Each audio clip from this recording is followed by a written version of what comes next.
Hey guys, welcome to Isha spicy tasty world. എല്ലാവർക്കും നമസ്കാരം. ഇന്ന് നമ്മൾ വളരെ ടേസ്റ്റി ആയിട്ടുള്ളൊരു മലായ് പനീറാണ് തയ്യാറാക്കുന്നത്. വളരെ പെട്ടെന്ന് ഈസി മെത്തേഡിലാണ് തയ്യാറാക്കുന്നത്. നമ്മളിതിൽ കാഷ്നട്ട്സോ ക്രീംസോ ഒന്നും ഉപയോഗിക്കാതെ തന്നെ വളരെ ടേസ്റ്റി ആയിട്ട് തന്നെ നമ്മൾ റെസ്റ്റോറൻറ്റ് സ്റ്റൈലിൽ ഈ ഒരു മലായ് പനീറാണ് തയ്യാറാക്കുന്നത്.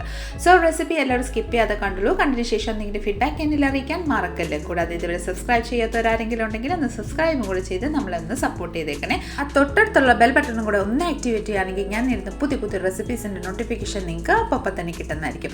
കൂടാതെ ഇതുവരെ സബ്സ്ക്രൈബും കൂടെ ചെയ്ത് എന്നെ സപ്പോർട്ട് ചെയ്ത് എല്ലാവർക്കും ഒത്തിരി താങ്ക്സ് ഉണ്ട് കേട്ടോ. അപ്പം നമുക്ക് പെട്ടെന്ന് തന്നെ ഈ ഒരു മലായ് പനീറിൻ്റെ റെസിപ്പിയിലോട്ട് കിടക്കാം. ഞാനിവിടെ 7 to 8 പേർക്ക് കഴിക്കാൻ പറ്റിയ മലായ് പനീറാണ് തയ്യാറാക്കുന്നത്. അതിനായിട്ട് ഒരു കടായി എടുത്തിട്ടുണ്ട്. അതിലോട്ട് 1 ടേബിൾ സ്പൂൺ ഓയിൽ ചേർത്തതിന് ശേഷം ഓയിൽ ഏകദേശം നന്നായിട്ടൊന്ന് ചൂടായി വന്നതിന് ശേഷം ക്യൂബ്സ് ആക്കി കട്ട് ചെയ്ത് നമ്മുടെ പനീർ ആഡ് ചെയ്ത് കൊടുക്കാം.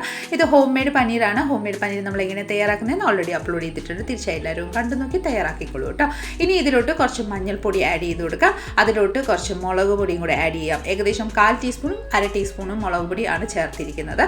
ഇനി ഇതിലോട്ട് 1 ടീസ്പൂണ് നമ്മുടെ കസ്തൂരി മേത്തിയും കൂടെ ജസ്റ്റ് ക്രഷ് ചെയ്തുകൊണ്ട് നമുക്ക് ആഡ് ചെയ്ത് കൊടുത്തതിന് ശേഷം നന്നായിട്ടൊന്ന് സോർട്ട് ഔട്ട് ചെയ്ത് കൊടുക്കാം കേട്ടോ. നല്ല ഫ്ലേവറും നല്ല ടേസ്റ്റ് കിട്ടാൻ വേണ്ടിയിട്ടാണ് നമ്മൾ ഈ ഒരു രീതിയിൽ ആദ്യം ഒന്ന് റോസ്റ്റ് ചെയ്തെടുക്കുന്നത്. അപ്പം ലൈറ്റായിട്ടൊന്ന് റോസ്റ്റ് ചെയ്തെടുക്കാം. ഏകദേശം ഒരു 2 to 3 മിനിറ്റ് ലൈറ്റായിട്ടൊന്ന് റോസ്റ്റ് ആയതിനു ശേഷം നമുക്ക് ഒരു ബൗളിലോട്ട് ട്രാൻസ്ഫർ ചെയ്തെടുക്കാം. ഇനി അതേ സെയിം കടായിലോട്ട് നമുക്ക് ഒരു 2 to 3 ടേബിൾ സ്പൂൺ ഓയിലൊന്ന് ചേർത്ത് കൊടുക്കാം കേട്ടോ. ഓയിൽ ഏകദേശം നന്നായിട്ടൊന്ന് ചൂടായി വന്നതിന് ശേഷം ഞാനിവിടെ ഒരു 4 to 5 മീഡിയം സൈസ് സവോള തീരെ നൈസായിട്ട് ഞുറുക്കിയിട്ടുണ്ടായിരുന്നു.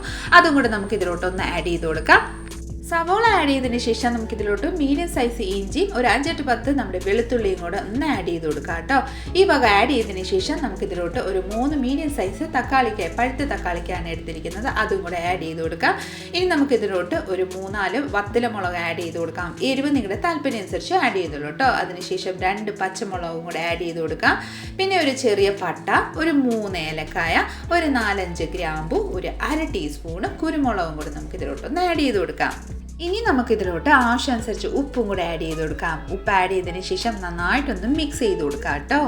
നന്നായിട്ടൊന്ന് മിക്സ് ചെയ്തതിന് ശേഷം ജസ്റ്റ് ഒരു കളറിന് വേണ്ടിയിട്ട് നമുക്കിതിലോട്ട് 1 ടീസ്പൂണ് കാശ്മീരി ചില്ലി പൗഡറും കൂടെ ആഡ് ചെയ്ത് കൊടുക്കാം.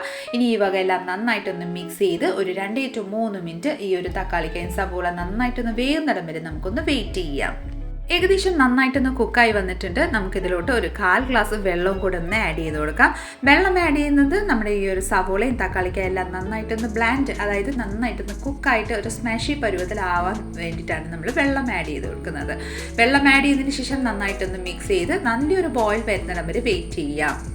നല്ലൊരു ബോയിൽ വന്നിട്ടുണ്ട്. നമുക്ക് തണുക്കാൻ വേണ്ടിയിട്ട് മാറ്റി വെച്ച് കൊടുക്കാം. അതിനുശേഷം ഒരു മിക്സി ജാറിലോട്ട് നമ്മുടെ ഈ ഒരു സവോള എല്ലാം ചേർത്തതിന് ശേഷം ഒരു മീഡിയം സൈസ് ഒരു 100 ഗ്രാം നമ്മുടെ പനീർ നമ്മുടെ മിക്സി ജാറിലോട്ട് ഒന്ന് ആഡ് ചെയ്ത് കൊടുക്കാം. അതിനുശേഷം ഈ വക എല്ലാം നന്നായിട്ടൊന്ന് ലിറ്റിട്ട് ക്ലോസ് ചെയ്ത് ഒന്ന് ബ്ലെൻഡ് ചെയ്ത് കൊണ്ടുവരാം.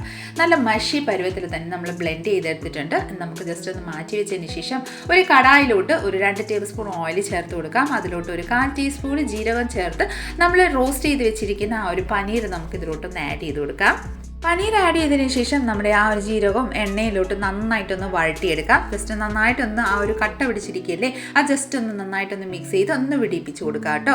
നന്നായിട്ട് ഇതുപോലെ ഒന്ന് വിടിയിപ്പിച്ചതിന് ശേഷം നമ്മൾ കുറച്ച് മുന്നേ ഗ്രേവി തയ്യാറാക്കിയിരിക്കുന്ന ആ ഗ്രേവി നമുക്ക് ഇതിലോട്ടൊന്ന് ആഡ് ചെയ്ത് കൊടുക്കുക. അതിനുശേഷം ആ ഒരു മിക്സി ജാറിലോട്ട് കുറച്ച് വെള്ളവും കൂടെ ആഡ് ചെയ്ത് നന്നായിട്ടൊന്ന് വാഷ് ചെയ്ത് ആ വെള്ളവും കൂടി നമുക്ക് ഇതിലോട്ടൊന്ന് ആഡ് ചെയ്ത് കൊടുക്കാം. പിന്നെ നമുക്ക് ആവശ്യമനുസരിച്ച് ഗ്രേവി നമുക്ക് എത്രയാണ് വേണ്ടത് അതനുസരിച്ച് വെള്ളവും കൂടെ ചേർത്ത് നന്നായിട്ടൊന്ന് മിക്സ് ചെയ്ത് കൊടുക്കാം. ഇനി ഈ ഒരു സമയത്ത് നമുക്ക് ഉപ്പൊക്കെ പാകത്തിനുണ്ടോ എന്ന് നമുക്ക് നോക്കാം കേട്ടോ. നമുക്ക് ഇവിടെ ഒരു 1/2 ടീസ്പൂണിൻ്റെ കുറവ്, അതായത് ശകല ഉപ്പിൻ്റെ കുറവുണ്ടായിരുന്നു. ഞാൻ ഒരു 1/2 ടീസ്പൂൺ ഉപ്പ് ചേർത്തിട്ടുണ്ട്. ഇതിലോട്ട് ഒരു 1/4 ടീസ്പൂൺ ഗരം മസാലയും കൂടെ ചേർത്ത് കൊടുക്കാം. ഇനി ഈ വകയെല്ലാം നന്നായിട്ടൊന്ന് മിക്സ് ചെയ്ത് കൊടുക്കാം കേട്ടോ. നന്നായിട്ടൊന്ന് മിക്സ് ചെയ്തതിന് ശേഷം ഒരു 2 to 3 മിനിറ്റ് ഈ വകയെല്ലാം നന്നായിട്ടൊന്ന് കുക്ക് ആകുന്നിടം വരെ നമുക്കൊന്ന് മിക്സ് ചെയ്ത് ഒന്ന് കുക്ക് ചെയ്തെടുക്കാം കേട്ടോ. ഏകദേശം ഒരു 2 to 3 മിനിറ്റിന് ശേഷം നമ്മുടെ മലായ് പനീർ ഇവിടെ റെഡിയാണ്. നമുക്ക് ഫ്ലെയിം ഓഫ് ചെയ്തിട്ട് സർവിങ് ബൗളിലോട്ട് സർവ് ചെയ്യാം കേട്ടോ. വളരെ ടേസ്റ്റി ആയിട്ടുള്ളൊരു മലായ് പനീർ നല്ല ക്രീമി ടെക്സ്ചറിൽ തന്നെ തയ്യാറാക്കിയിരിക്കുന്നുണ്ട്.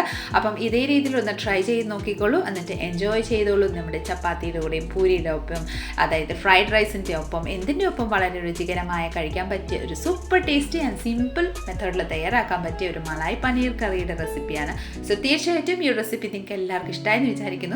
എല്ലാവരും ഒന്ന് ട്രൈ ചെയ്യണം കേട്ടോ. അപ്പോൾ നമ്മുടെ ഇന്നത്തെ റെസിപ്പി നിങ്ങൾക്ക് ഇഷ്ടപ്പെട്ടിട്ടുണ്ടെങ്കിൽ ഒന്ന് ലൈക്ക് ചെയ്തും ഫാമിലി മെമ്പേഴ്സിനും റിലേറ്റീവ്സിനും ഫ്രണ്ട്സിനും എല്ലാവർക്കും ഒന്ന് ഷെയർ ചെയ്ത് നമ്മളെ ഒന്ന് സപ്പോർട്ട് ചെയ്തേക്കണേ. കൂടാതെ ഇതുപോലെ നല്ല നല്ല റെസിപ്പിക്കായി ഇഷ സ്പൈസി ടെസ്റ്റുകൾ ചാനൽ ഒന്ന് ഫോളോ ചെയ്ത് സബ്സ്ക്രൈബും കൂടെ ചെയ്ത് നമ്മളൊന്ന് സപ്പോർട്ട് ചെയ്തേക്കണേ. അടുത്ത നല്ലൊരു റെസിപ്പിയും കൊണ്ട് വരുന്നിടം വരെ എല്ലാവരും stay tune, be happy and keep smiling. Thank you for watching and bye bye.